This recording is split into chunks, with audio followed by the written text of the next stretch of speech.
presidente Santos, queridos amigos que nos escuchan este martes 26 de agosto de 2014 en la hora de la verdad. Les decíamos que entre temas y asuntos a los que hoy nos referiremos está que el presidente Santos ha resuelto incursionar en un mundo que evidentemente desconoce, pues uno no tiene por qué saberlo todo. Y el presidente Santos no lo sabe todo, muy lejos de eso. Ha resuelto incursionar en la crítica del testimonio, que es uno de los capítulos más apasionantes del derecho probatorio, derecho que enseñamos en la universidad durante varios años. Y el presidente Santos no las tiene todas consigo. Hace un análisis del testimonio de Andrés Sepúlveda sencillamente lamentable, como lamentable también es, lo tenemos que decir con toda franqueza. El que hicieron algunos periodistas de emisoras colegas que se ponen a hacer este tipo de cosas y que terminan diciendo que ese testimonio es concluyente, contundente, definitivo. Alto ahí. Aquí en la hora de la verdad, en la hora editorial, lo vamos a analizar desde el punto de vista científico. Esto es un tema científico del derecho. La crítica del testimonio es uno de los temas esenciales del derecho probatorio y hay que tratarlo con la dignidad y con el cuidado que merece un tema científico. Es como si nos ponemos a hablar de trasplantes de corazón abierto y entendemos que es concluyente y definitivo lo que dice un enfermero. Pues, por Dios, hay que tener cuidado sobre estos asuntos. Vamos a hablar del tema. Lo que es claro es que la Fiscalía se propone ir por Oscar Iván Zuluaga, Luis Alfonso Hoyos y David Zuluaga de la manera más inicua e injusta que uno pueda suponer. El general Flores llegó de La Habana y se fue inmediatamente del cargo que tenía, que recordemos, es el cargo más importante de la cúpula militar, después del comandante de las fuerzas militares y del comandante del ejército. La jefatura del Estado Mayor Conjunto es de una importancia enorme. Se fue, lo sacaron. Lo tuvieron que sacar. El ambiente que encontró a su regreso de La Habana nos parece que fue definitivo para eso. ¿Qué pasa con las niñas en Bolívar, la famosa vacuna contra el papiloma humano? Es que dicen que eso está probado y que eso es la maravilla, pero por Dios, los hechos son los hechos. 170 niñas con problemas graves de salud después de que les han puesto la vacuna no son prueba suficiente de que esa vacuna es muy problemática, muy peligrosa y que hay que revisar qué es lo que está pasando. Ayer mataron 3 soldados en Arauquita y el 7 de agosto habían matado 7 en la celebración de la fiesta del ejército. Asesinaron 7 soldados en el Cauca. Nadie lo contó, nadie lo dijo. Los hicieron a un lado, los mandaron a sus lugares de origen en silencio. ¿Por qué estas patrañas? ¿Por qué? La hora de la verdad tiene un doloroso video. Advertimos que es muy duro. Advertimos que hiere la sensibilidad de cualquier persona. No lo hubiéramos querido montar en nuestra página. Lo hacemos ante el desprecio con el que el gobierno y el Ministerio de Defensa tratan 7 soldados sacrificados el día del ejército, el 7 de agosto. ¿Por qué encubrir la verdad? El Grupo Alfa de México.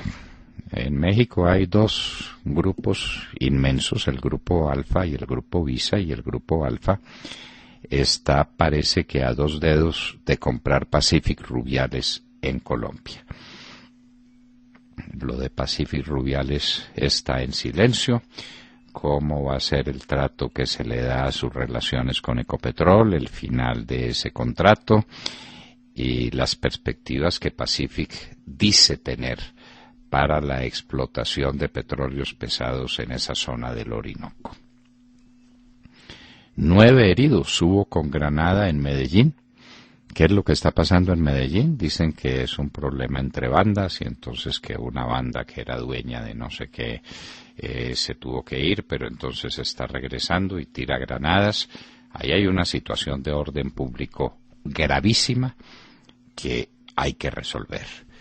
Medellín es una ciudad adorable, maravillosa, extraordinaria, pero tiene un problema de inseguridad que hay que enfrentar antes de que sea demasiado tarde. A propósito de las horas más negras que vivió Medellín en su historia, está por salir de la cárcel Popeye.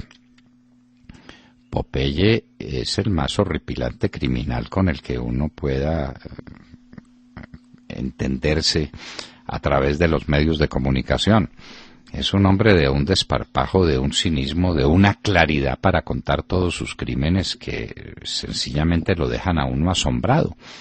No tiene ningún pudor para contar todos los crímenes que cometió. ¿Qué va a hacer de Popeye? ¿Cómo lo van a cuidar?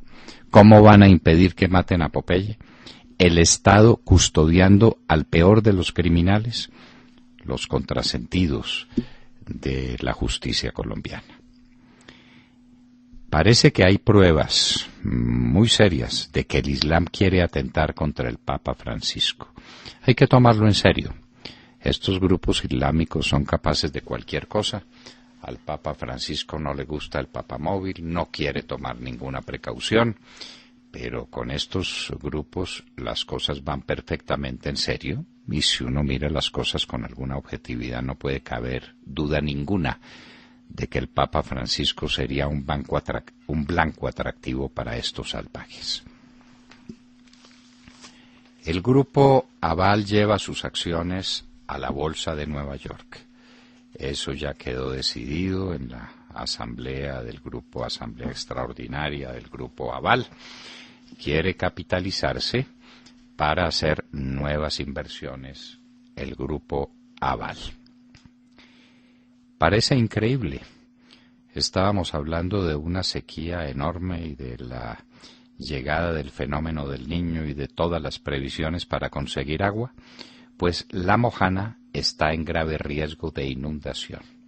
El senador Cabrales del Centro Democrático está haciendo las denuncias respectivas porque, claro, no se hizo absolutamente nada serio en La Mojana para prevenir la próxima inundación.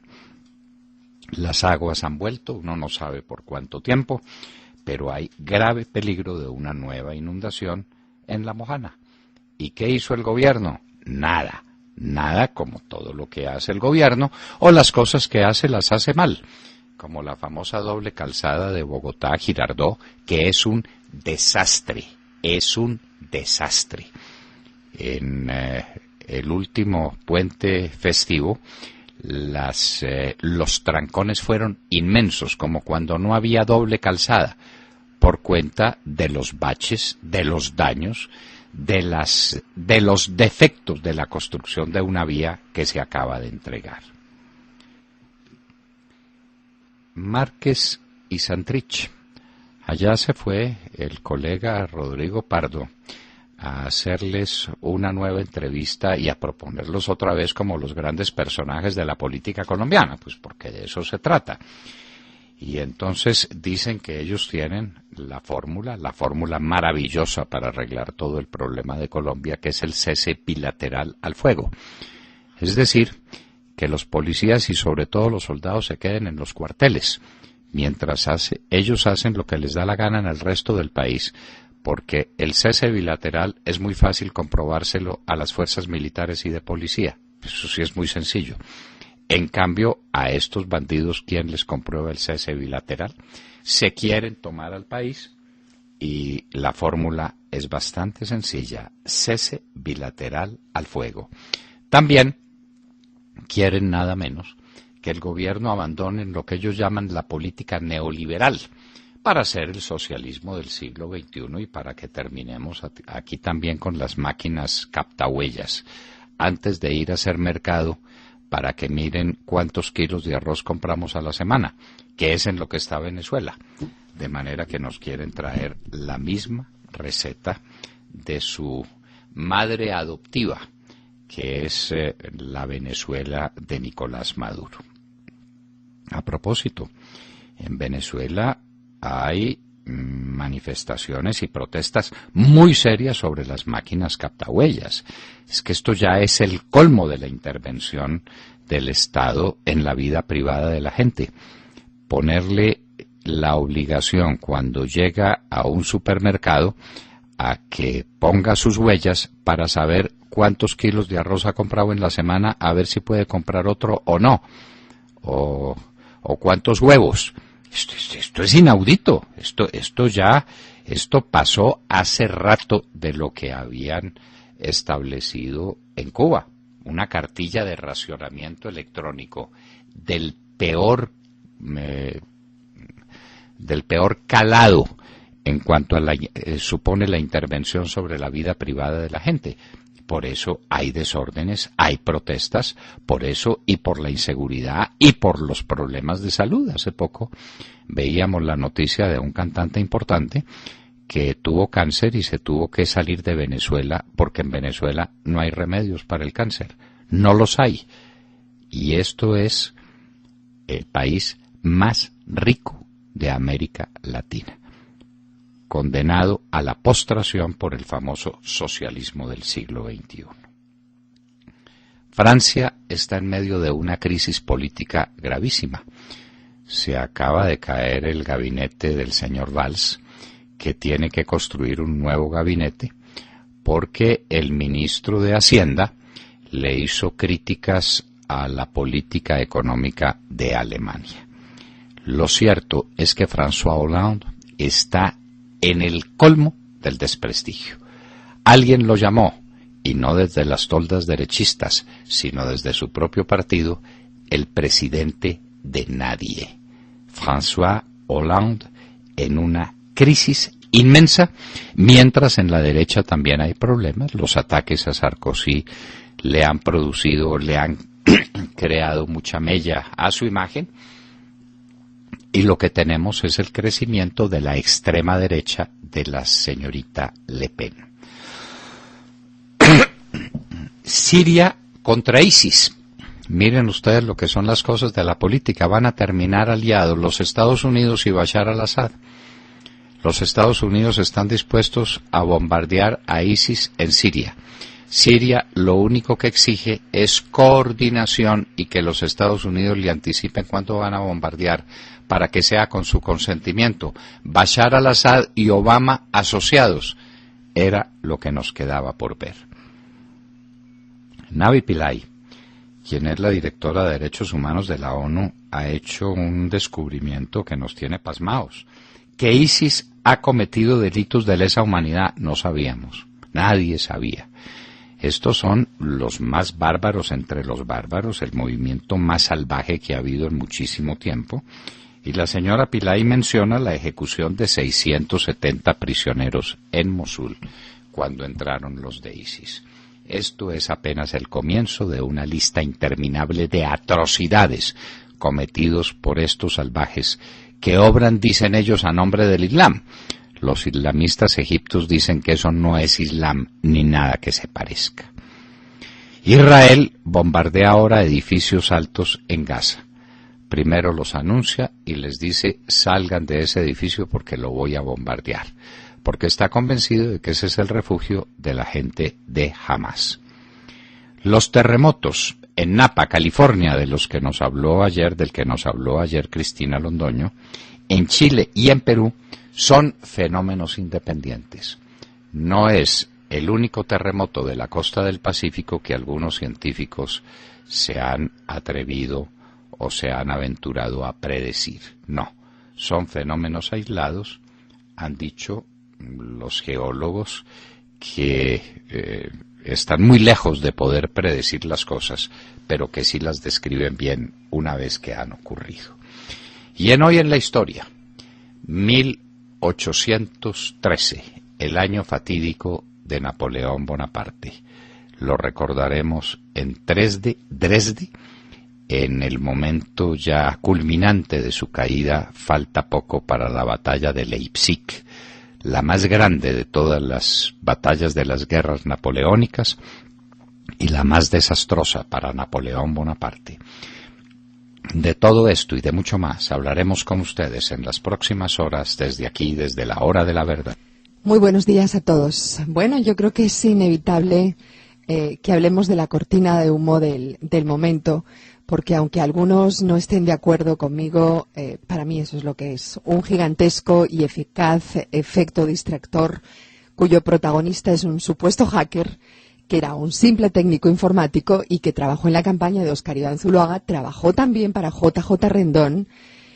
Obviamente con JJ Rendón no era hacker, no, con él no, y de pronto con el Centro Democrático se volvió hacker, y lo digo con toda la ironía, de verdad, porque en la campaña de Óscar Iván Zuloaga se volvió una especie de agente 007 que puso a temblar el país. Pues bien, después de 3 meses detenido, el supuesto hacker empezó a cantar una cantidad de contradicciones y a nombrar a una lista de personajes que la verdad cuesta creerlo. Dice que le pagaron para desprestigiar a Petro, como si Petro necesitara ayuda en semejante empresa, ¿no? Dice que le pidieron que atacara y espiara la mesa de negociación en La Habana, como si los que no están de acuerdo con esas negociaciones necesitaran de secretos reservados para argumentar sus posiciones. Y señala además de a Óscar Iván Zuloaga, a su hijo y a Luis Alfonso Hoyos, bueno, pues ahora señala a Luisa Fernanda Cabal, al mismísimo procurador.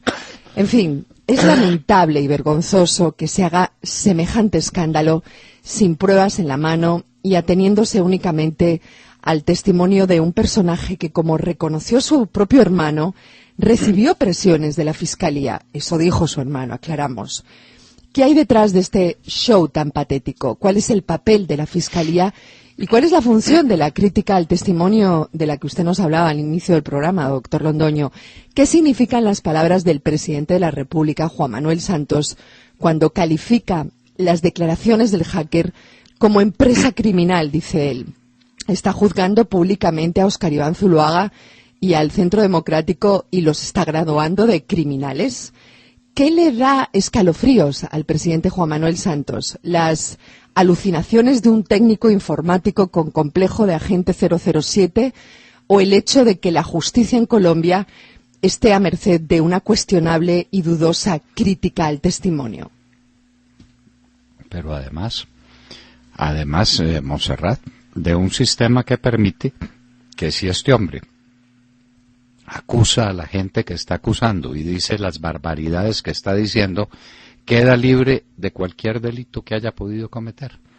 Si por el contrario persiste y se defiende y dice que no es verdad o que no son serias las acusaciones que le hacen, le meten 20 o 30 años de cárcel, de manera que él puede escoger entre ser testigo protegido. Nos insiste Montserrat en que se va para París, que París es el destino de este insignificante técnico. Mire, a mí eso no me cabe en la cabeza. ¿Qué quiere que le diga? Me parece un chiste. A ver, Montserrat, Montserrat, ¿dónde está el sujeto que acusó a Mario Uribe Escobar? ¿Dónde está? Con más de 20 miembros de su familia. Óigame lo que le digo. Más de 20 miembros de su familia. ¿Y dónde está desde hace por lo menos 10 años? ¿Dónde está? Montserrat está en Canadá. Muy bien. Pagado con la plata suya y con la mía y con la de todos los contribuyentes colombianos. Esa es la situación. Entonces, ¿por qué le va a asombrar de que a este insignificante operario de computadores se lo lleven para París como premio de decir las barbaridades que está diciendo? Bueno, lo hemos anticipado y lo repetimos en nuestra nota editorial. Haremos una especie de clase resumida de derecho probatorio y haremos crítica del testimonio con los elementos que tenemos a la mano. Claro está. Bueno, y hay otro tema, doctor Londoño, y es muy simple. ¿Dónde están las pruebas? al margen del testimonio. Esa es parte de la crítica. No, esa es parte de la crítica del testimonio, Montserrat. Cuando uno critica un testimonio, tiene que conectar las pruebas con el resto del acervo probatorio, que forman una integridad, una estructura. Uno no puede romper la unidad del análisis probatorio considerando las pruebas aisladamente. Este señor dice, es que yo tenía que interceptar comunicaciones. Muy bien, eso es lo que dice. ¿Dónde están las comunicaciones interceptadas? Eso es apenas obvio, Montserrat. Las pruebas hay que analizarlas en su integridad, como un todo. Y no se puede hacer esta división que están haciendo para llegar a la conclusión de Juan Manuel Santos de que la campaña que le sacó más de 7 millones de votos para competir con la suya sin comprar un voto y sin robarse ningún voto es una campaña de criminales. Nos graduó de criminales a los 7 millones de seguidores del Centro Democrático y de unos periodistas que trabajan con muy buena voluntad pero con muy escaso criterio científico en el área que estamos analizando, la crítica del testimonio. William Calderón. Doctor Londoño, buenos días Colombia, gracias por invitarnos a sus hogares y a sus vehículos. Hoy es martes 26 de agosto del año 14, son las 6:27. El 7 de agosto, día de nuestro ejército, el 7 de agosto del año 14, los narcoterroristas de las FARC, para conmemorar la ocasión, masacraron siete soldados. Los hechos ocurrieron en Caloto, Cauca. Esto no mereció mención alguna. ¿Será que los familiares de las víctimas podrán ser invitados a Cuba a contarle al mundo estos hechos? ¿Por qué el alcalde de Caloto guarda silencio? ¿Dónde estaba el ministro Iragorri? Además, siguen matando soldados en una especie de gota a gota de la muerte, como lo ocurrido ayer en Arauquita, donde fueron asesinados 3 militares y varios heridos. ¿Dónde están las llamadas ONG de derechos humanos? Doctor Londoño, ¿qué es más grave? ¿Los crímenes perpetrados o el ocultamiento del gobierno y del propio mando militar? El país en manos del narcoterrorismo de los mismos que cogobiernan desde Cuba. Y ahora, nuestro ejército tomando mojito en Cuba. ¿Cómo le parece? La hora de la verdad tiene que dejar constancia de que el video que ha montado en su página web sobre el asesinato de los 7 soldados es un video muy duro. Y de que lo hace solamente obligado por las circunstancias, por el silencio del Ministerio de Defensa, del mando militar y especialmente del comandante del ejército frente a estos hechos horripilantes. Entonces, obviamente, el video no nos lo inventamos. Ahí está esa tragedia sin orillas, pero hay que callar.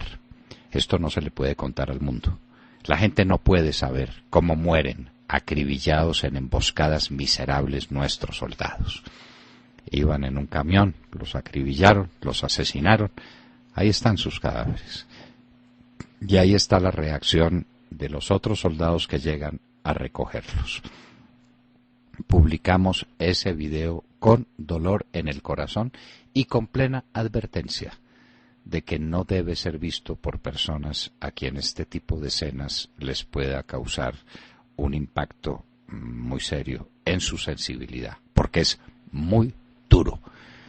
Pero es la verdad, William, y como nadie lo dice, sí, nadie. Como sobre estos soldados no han dicho una sola palabra, no tienen nombre. Los soldados tienen nombre. ¿Recuerda el artículo de mi padre? Muy bien. Sí, señor. Pues estos soldados murieron sin llamarse de ninguna manera. En la economía del señor ministro de la Defensa de ese día 7 de agosto, estos soldados nunca existieron. ni una palabra del presidente Santos en su posición sobre el tema. Qué raro, es que ¿no? era de que se hubiera iniciado la sesión con un minuto de silencio en homenaje Claro. a estos hombres caídos.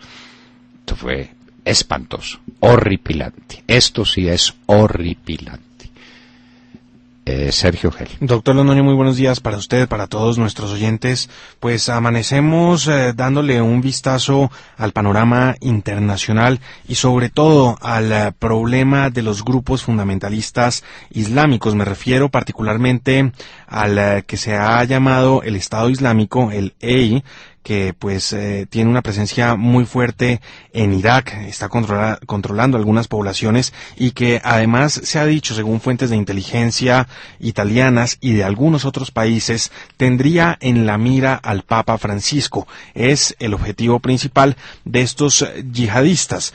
Un problema que se le suma al Papa Francisco, que como usted lo decía al comienzo del programa, doctor Londoño, pues él no repara en sus condiciones de seguridad. Pero más allá de este grupo terrorista que ha cobrado muchísima fuerza en Irak tras la salida de los Estados Unidos de ese país, también aparece en el panorama otro grupo bastante complicado, bastante violento y que está cobrando una fuerza sin precedentes, que algunos además han dicho puede superar a Al Qaeda en la medida en que es mucho más organizado y pues está mucho más tecnificado. Me refiero al grupo ISIS, que está combatiendo al gobierno de Bashar al-Assad y que es un grupo terrorista fundamentalista también. La pregunta es si los Estados Unidos ahora tendrá que alinearse con el mismo tirano Bashar al-Assad para combatir al grupo ISIS. Esa es una pregunta que queda, mientras que otro tema relacionado con estos grupos extremistas, extremistas árabes, extremistas musulmanes, que además han sido rechazados por las autoridades religiosas musulmanas, pues el problema que está pasando, doctor Londoño, en este momento es que muchos europeos están uniéndose a esas filas. Me refiero a jóvenes europeos, hijos de inmigrantes en muchas ocasiones, que se están uniendo a esas causas, están viajando a Oriente Medio, se están preparando y están volviendo a sus países de origen después para conformar células terroristas que tienen a las autoridades en alerta.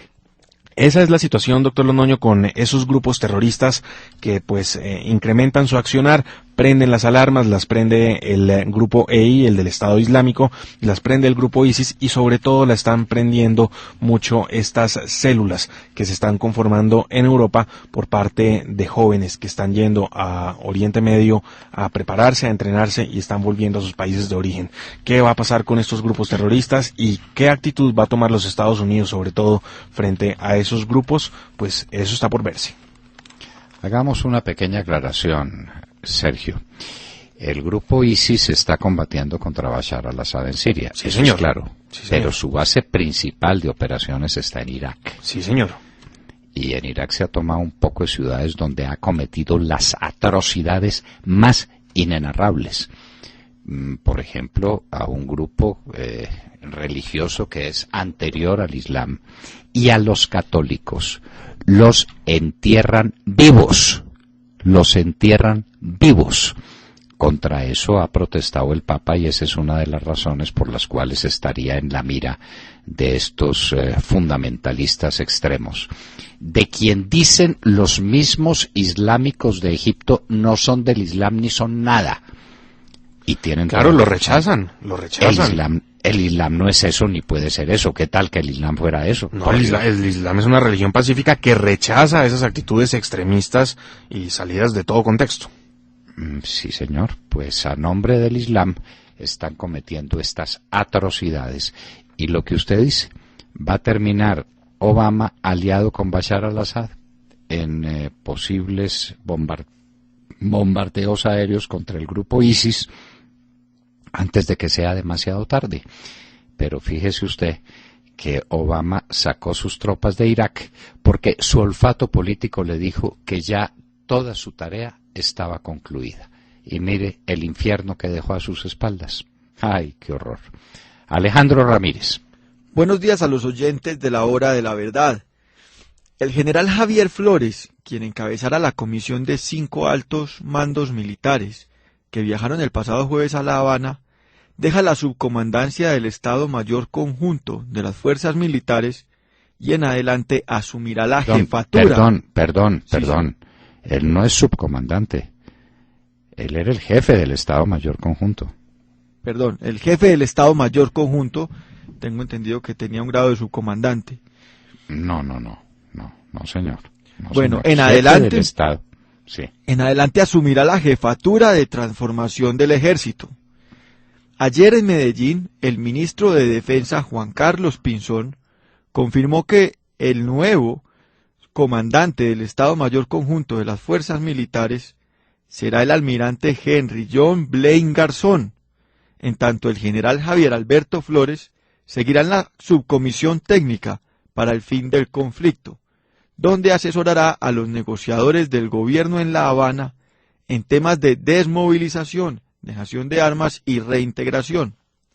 La subcomisión que encabeza el general Flores contará con 10 delegados por parte del gobierno, entre quienes se cuentan al general en retiro Jorge Enrique Mora Rangel, Óscar Naranjo Trujillo, nuevo ministro del posconflicto, y 6 oficiales activos. Ellos son los coroneles del ejército Vicente Sarmiento Vargas y Saúl Rojas Huertas, el capitán de fragata Omar Cortés Reyes, el teniente coronel de la policía Edwin Chavarro Rojas, el mayor de la Fuerza Aérea Rodrigo Mesú Mina y la teniente de navío Juanita Millán Fernández. El ministro Pinzón calificó este cambio en la cúpula de las fuerzas militares como una decisión muy positiva, porque por un lado llega como jefe de Estado Mayor Conjunto el almirante Blaine, un hombre experimentado, pero por otro lado pasa el general Flores a ejercer un comando de todos los asuntos que tienen que ver con este conjunto de decisiones. Doctor Londoño, las críticas por la desmotivación de las fuerzas militares obligaron al ministro de Defensa a afirmar que, contrario a ello, frente a este cambio en la cúpula existe claridad y compromiso del mando militar y policial en los pasos que se tienen que dar. Lo que uno se pregunta es a quién han destituido, porque a este hombre lo nombran dizque para dirigir todo lo que se refiere al proceso de paz desde el punto de vista de las fuerzas militares. Y perdóneme, ¿cuál es la tarea que desempeña el general Mora Rangel en La Habana? ¿No es eso? ¿No lo nombraron en Tolemaida en presencia de todos los generales que le dieron su respaldo al nombre y a la persona de Jorge Enrique Mora Rangel para que llevara en La Habana la vocería de los militares? Y entonces ahora le nombran otro. ¿Entonces este otro es un subalterno de Mora? ¿O es un jefe de Mora? ¿O esto cómo es? Pues mire, doctor Londoño, se supone que ellos habían llegado para ser asesorados por Mora y Naranjo y los demás asesores del gobierno, y ahora serán quienes los asesorarán y los dirigirán. No, ellos fueron como asesores. Ellos no iban a ser asesorados por Mora, pues porque para eso tiempo sobra. Mora viene con frecuencia, creo que está aquí en Colombia ahora. Ya terminó el famoso ciclo ese de La Habana. Debe estar aquí en Colombia, tiene todo el espacio del mundo para asesorarlos. O ellos para asesorar a Mora. No, ellos fueron de asesores de las FARC, sin uniforme porque su uniforme apesta, y sin oír el himno nacional porque el himno nacional disuena allá en los salones del Centro de Convenciones de La Habana, que dirige Fidel Castro, el peor enemigo que Colombia ha tenido en su historia. Entonces, Alejandro, esto hay que mirarlo de cerca a ver cómo fue la crisis con el general Flores y de qué lo nombraron. Es decir, Flores desde hoy desayuna y ¿qué hace? Claro, doctor, Dígame, es que usted tiene que recordar que además salieron los generales, los hermanos Giraldo. Y el general Cabrera. Así es. Y el general Cabrera, es que hubo purga en el ejército con motivo de estos diálogos de La Habana. Salieron 2 distinguidísimos oficiales como son los hermanos Giraldo, que no estaban dispuestos a prestarse a estas patrañas. El general Cabrera tampoco, también salió, y recuerde usted que ya habían salido varios, ¿no? Y varios muy significativos. Y se rumoraba la salida del comandante del ejército también. También del general Lasprilla. Y ese finalmente no salió. De manera que al ejército ya le ha costado mucho este tema de La Habana, por mucho que se empecinen en decir que no. Entonces a Flores lo nombran ahora en un cargo. Eso sabe cómo se llama en términos de Peter, el genio de la dirección empresarial por allá de los años 80. Eso se llama sublimación percusiente. O kick off upstairs, le pegan una patada escaleras arriba. Entonces lo nombran en un cargo importantísimo sin funciones y lo sacan nada menos que de la jefatura del Estado Mayor Conjunto de las Fuerzas Militares, que es el tercer puesto en importancia dentro de las fuerzas militares. Comando de las fuerzas militares, tal vez comandante del ejército y jefe del Estado Mayor Conjunto. ¿Cuál de los dos es más antiguo? Ahí tendría mis dudas, pero creo que es el jefe del Estado Mayor Conjunto más antiguo que el comandante del ejército. Claro. Lo sacan de ahí y lo ponen, dizque a asesorar no se sabe a quién y a preparar la reforma del ejército. ¿Será que es que por orden de Santrich y de Márquez y de Timochenko van a reformar el ejército de Colombia? Mientras en Colombia siguen cayendo nuestros soldados, doctor Londoño. Bueno, mientras siguen cayendo todos los días. Ayer cayeron 3, pero como los soldados en Colombia no tienen nombre, ni hay noticia que se sepa de ellos, como la noticia de los 7 asesinados en el departamento del Cauca, en Corinto, Cauca, el 7 de agosto, para celebrar el Día del Ejército, entonces eso no vale la pena, eso no significa nada. En un minuto estará con nosotros la senadora por el Centro Democrático, Paloma Valencia.